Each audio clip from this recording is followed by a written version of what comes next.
Assistant Manager, may pasok kayo. Seth Buell, nandiyan ka ba? Hoy, Jungset.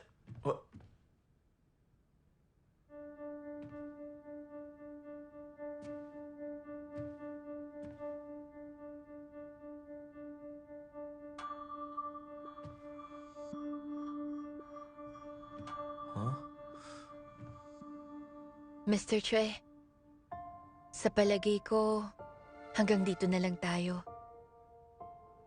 Pinaghirapan mong makuha ang dream job mo. Ngayon, ako naman ang hahabol sa mga pangarap ko. Nabawi ko na yung perang na-scam ng Manbok Real Estate. Ayoko magkailangan tayo, kaya ganito na lang. Pakisabi sa mga magulang mo na umalis na ako. Meron akong iniwang regalo. Sana magustuhan mo. Maraming salamat sa lahat-lahat.